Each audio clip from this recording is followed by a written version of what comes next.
Hi everyone, this is Freddie with Superbike Unlimited, and we are bringing you another update on our V4R Superbike project.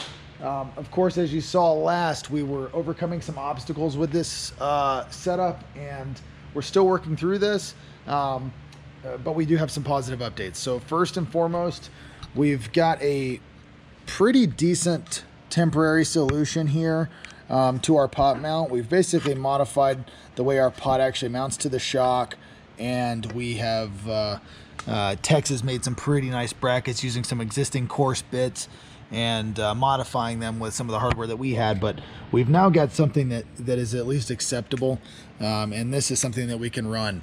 And then tomorrow we're going to have our upper shock mount back from our dear friend Guy Halbrooks, who is a master machinist and super awesome guy in general.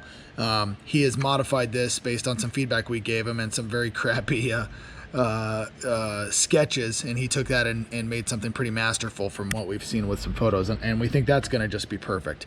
And then another really good friend of ours and somebody who's always come through for us when it comes to difficult to make parts and often in a hurry is Steve Corll from Evol Technologies. There's a reason why we always use his rear sets and really anything we can on these bikes, because what's great about Steve is that if at least with us, maybe he thinks that we know what we're talking about sometimes.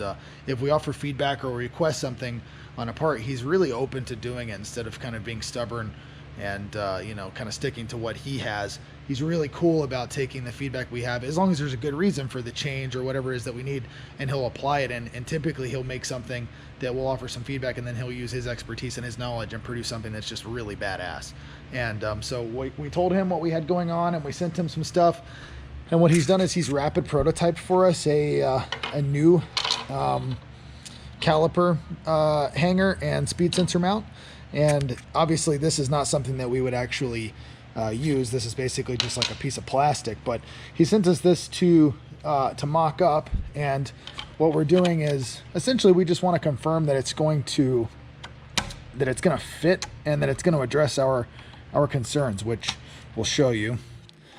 And of course, this piece, he essentially warned me that he burnt this thing out as quickly as possible through his machine, so the quality was going to be quite low. And it's literally just something for us to test and mock up, that it, you know, essentially the final product in CNC aluminum is going to be a lot more precise, and that this is something that we just want to make sure that it fits.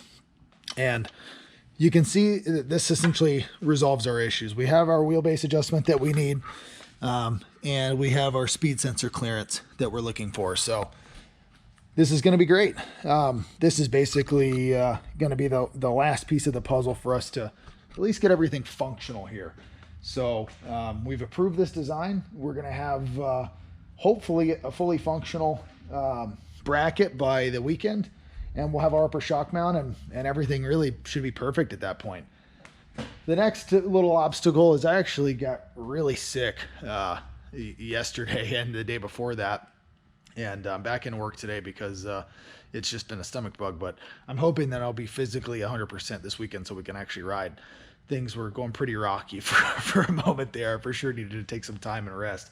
So I'm hoping that with all this hard work that we're putting in, that we'll actually be able to get some laps in on this thing and see how it all goes. But okay, so that's where we are, and we'll follow back up with you later on when we get some more parts in and we start mounting everything up. Okay, so we've just gotten one of our updated pieces, and this is the one that Guy Halbrooks has modified for us, and we're going to test fit this and just see if it works to clear up some of our clearance issues. And again, this is the Motocorse upper shock mount. You can see here this area here that's got the pocket is completely modified. That's not standard. Originally, this was completely filled in there. So hopefully that's going to resolve that, and we can continue to use this piece. We do like it a bit better, and we think it's going to allow us to have a little more flexibility with our upper pot mount. So we'll test that out and see how it goes. Okay, so we've got an update for you guys. We just received our special brake hanger / speed sensor mount, and it's come out fantastic. I think this is really going to get the job done. So in just a moment, we're going to mount this up. And we've also just gotten our World Superbike bodywork, which we haven't made mention of, but we've just received one of our shipments of Plastic Bike, which is one of the brands of bodywork that we distribute. And in those boxes, we are going to have our proper a World SBK spec bodywork. So we're really excited to see that. So first we're going to go ahead and get this mocked up, and then we're going to get in those boxes and see what the SBK bodywork looks like. All right, now we've got this all set up, and what you're going to notice is that we kind of have this really far back. This is not necessarily something that we're going to run, but we just want to mock everything up in basically at the extreme end of the wheelbase, just to make sure everything looks good. We think it's going to, just from testing this prototype, but now Tex is about to mount the real one on, and we'll see how things go.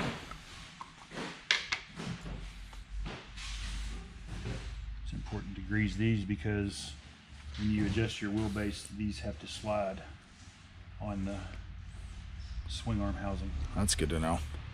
So make sure they get a good coat of grease.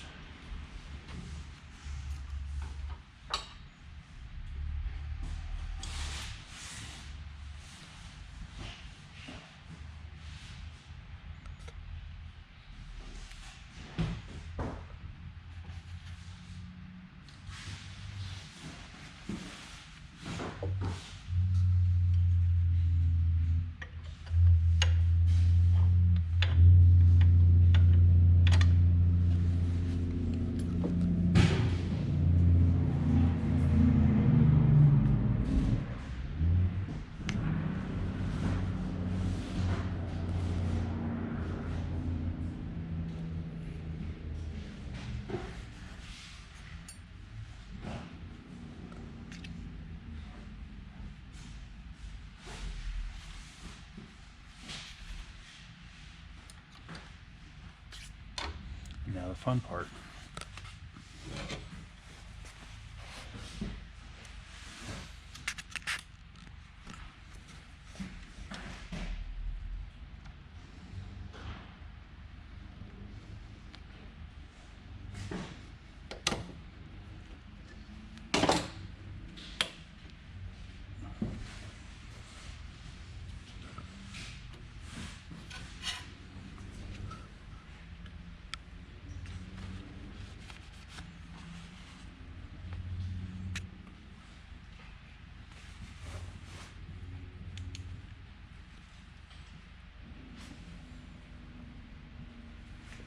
Looks good.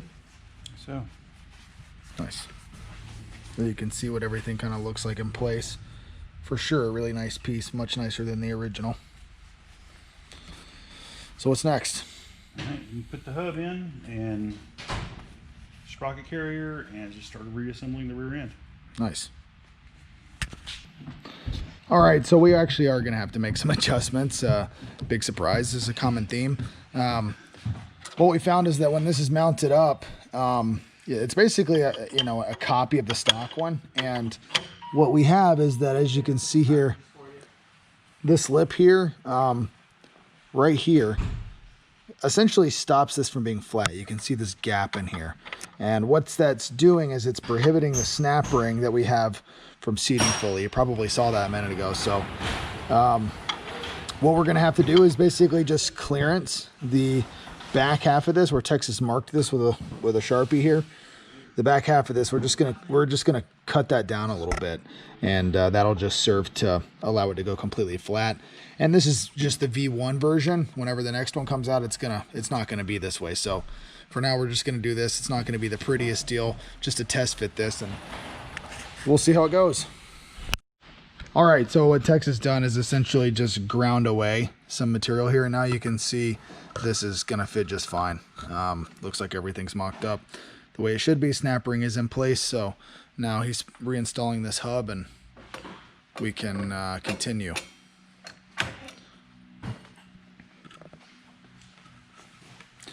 The other thing that's unfortunate about this situation is, while we're gonna definitely be able to get everything on, our test is definitely not gonna happen this weekend because there's been an issue and our springs from Ohlins have not showed up. And so essentially we do have a spring on the shock, but it's not a rate that we can use. And for that reason, there's really no point in us even taking this motorcycle to the racetrack, because with that spring, I wouldn't say it would be unrideable, but it would be a waste of time. So for now, we're just going to have to get everything together, wrap up all the other stuff on the bike.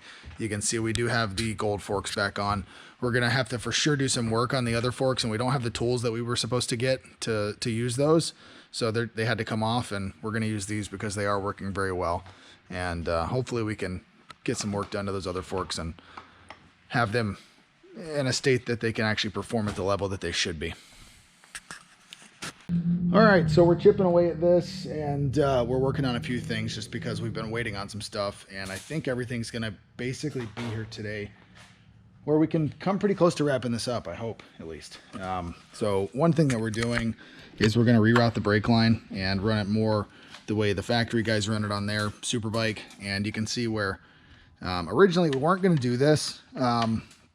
So we had just done the speed sensor, and you can see where how Texas routed that. But we actually have a pretty good assortment of racing brake lines that we've got just kind of laying around here. And so we're gonna use one of those, and we've mocked it up, and it appears to be just about the perfect length. So we're gonna use that, and we got to secure it and, you know, make it look a little more proper and keep it out of the way of everything. So we'll get to that in a bit, but you can see how that's kind of going to work. Very similar to the way the factory guys do it.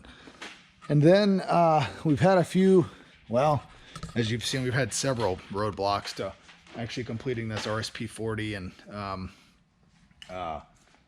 Corse Swingarm installation. And so we have a few bits coming in. For now, we still have this shock upper mount still in place. We're gonna get our other one back. We've sent it back for further modification to basically cut as much as we possibly can off of it to make it have a bit more clearance. We're still not sure if it's gonna work because it's actually just different from this one. So it's almost impossible to make everything the same and give it enough clearance. So we're just taking away as much as we can, and we're just gonna see how that goes. And then we had an issue with springs. The springs that we ordered for our Superbike shock didn't come, and it's really not looking likely they're going to be here this week. So that kind of sucks, and you know, really we can't use all this stuff without that shock absorber, and there's no point even mounting the shock with the wrong spring on it, because as we've seen, the bike's basically unrideable with the wrong spring, and the one it came with is just too big. So fortunately, our good friend Richard at Attack Performance has come through, and he's provided us with some springs that we haven't yet tried mounting, but they appear to measure out correctly. These are obviously not springs intended for that shock, but they look like they're going to work. And these are, you know, just a few different rates that we're going to try. And I don't even know what those are from. Probably, you know, some oddball thing. I know Richard, he loves those riced out, like Honda Civics and stuff. He hates like German cars and stuff. So it's probably from like a Honda Civic or something. He's got one that's got like a big fart can and stuff on it. So probably took it off of that. But and then the other thing that Tex is working on is he's making a custom hugger. Right now it's not much to look at because we're still, you know, sorting out the mounting, but this is actually, it looks pretty tidy when it's in place. So we'll show you that in a bit. And this is going to be key to making sure that our shock absorber doesn't get too beat up. And basically this is just a ZX10 piece that we're hacking up and making fit. So we'll get to that in a bit. All right, so we're now nearing the end of getting this hugger mounted, rear fender, whatever you want to call it. And we've also gone ahead and put the shock absorber back in, and you can see it does have a yellow spring on it. The springs that we have, the Honda Civic spring that I was joking around about earlier that Richard sent is actually about 2 millimeters longer than that one, and really that one's still too long. It's one of these things where we're not super thrilled about it because we just didn't get the springs we ordered in time, even though we ordered them quite some time ago. So it's how it goes sometimes with this stuff, and just gotta adapt and deal with it. But so what we're gonna have to do is just roll with a spring that's really too long, which effectively means it's gonna have too much preload on it. The other thing that's kind of tricky is we're going to have to build an adapter for that shock because to measure preload accurately, you have to put your shock on something called a shock stretcher. It basically compresses the top out spring and stretches the shock quite literally. And then that's when you measure your preload. The way that shock works, it doesn't have a conventional end eye on the bottom. It has this little adapter that you've seen, and that has a very small opening on it. I think it's an M8. And for that reason, we're unable to put it on our stretcher. So we're gonna have to make a special adapter that looks like the one that it has, but with a a bigger hole in the bottom so we can stretch it. So right now what we're just gonna have to guess at how much preload's on it, which is certainly not ideal, but it'll get us through a weekend where we can at least get some work done on this thing. And here you can see the way everything's kind of routed. Totally different from standard, obviously, with the brake line and the speed sensor kind of running over the top there. And Texas basically drilled some holes in this carbon fiber piece and in our swing arm protector to kind of give it a nice tidy factory style look and keep it out of the tire and anything else that might be harmful to it, like an exhaust or whatever.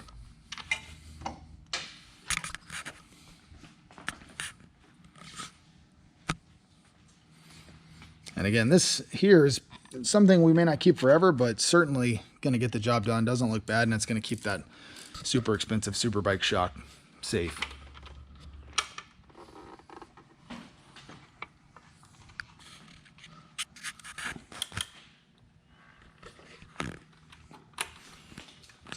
So once we button this up, we'll put the wheel back in and see how it all looks put together. Okay, so here's a quick view with still most of our body work off, but the wheel back in place. And don't mind that you'll see that there's some blocks under here. Tex did that because we wanted to install our ride height tool and just check our values, but you can kind of see how everything works. It's a pretty snug fit with some of this. I mean, we are really close in there, but this is all factory spec stuff, and this is the way it was intended to be run, so we're going to trust that. It's a little tighter than I would normally prefer to see, but you know, I think it'll work fine. And I'm not sure where we're going to end up with wheelbase wise. We might wind up running this in a bit, but this is just kind of a starting point for us. But here you can kind of see what everything looks like. The bike's right now quite long. This is just something we're going to try. We're not sure where we're going to end up long term, so again, just something for us to test. But this is how everything looks as it's mounted up. So we got a few other things to tidy up. This is the hugger in place. You can see it's not, again, not perfect, but I think it's a pretty good solution, and it's pretty tough. So I think that's going to do a great job of protecting our shock absorber. So next we'll start buttoning everything up, and we'll get this bike ready to hopefully do a test this weekend. Okay, so we've wrapped up the swing arm installation, and everything on this bike is ready to ride now. And we just wanted to give you guys a quick walk around so you can see what everything looks like button back up. I gotta say, I think that with everything in place now, the bike looks that much more aggressive, especially if you know what you're looking at. It's just obvious that this is a real super bike now, and there's no more little details that are kind of poking out that hint that there's some super stockish qualities left. So we did make some changes, and there was a few other things that we did do that are less exciting. But for example, Tex got some heat shielding, which you can see here, kind of in there, that silvery looking stuff. That's basically just to protect our sensor and brake line. That's the rear wheel speed sensor there. They're routed kind of closely to the exhaust, so you can see in here that this is just to kind of protect that. Everything else is pretty well buttoned up. I really like how this has all come out. It looks super factory, really tidy. It's amazing because you can see, as I pointed out, how close everything is there, but it all works fine. Everything clears, you know, there's no contact whatsoever. It's just really narrow margins. So yeah, everything's looking really good. We also went ahead and put a new dash protector on the C125. Looks a lot nicer now. As you can see, it's not scratched up and beat up. That was basically our spare from the ZX-10 that we were borrowing. So we'll just pop this guy on, and you can see what that looks like now. Nice and tidy. So we're hoping that that we may be able to test this motorcycle this weekend at Barber. There is an event that we're able to go to. The concern is that the weather doesn't look super nice. It looks a little wet and it looks a little cold, and really neither one of those is something I enjoy. So I'm not great, especially with these tires. I kind of struggle going really fast when it's cold and keeping them hot. It's something I'm still kind of adapting to riding on Dunlop tires, and just something I need to work on. So in that regard might be a good thing, but that's the goal, is we're going to go down there and test everything and just see how it all feels with all the new parts on, and the proper swing arm, proper shock. Springs not as proper as we'd like, but should get us through the weekend and get us some valuable data. We're also going to test a new strategy. There's something that we haven't really been taking advantage of, and it's kind of a new feature for me on this platform with us using the M1 ECU. There's something called anti-spin. It's not to be confused with traction control. It's kind of a secondary system that controls sort of spin acceleration, or the rate of change of spin, so how fast it's spinning up. That's something I want to turn on and start testing, so hopefully we can get some of that done this weekend and see how it can further improve what we have, which is quite good. So I think that's going to do it for this one. Really appreciate you guys watching, and if you like what you see, be sure to subscribe to our channel and like the video. And if you have any comments or questions or anything you want us to cover in the next one, be sure to comment below. Thanks for watching.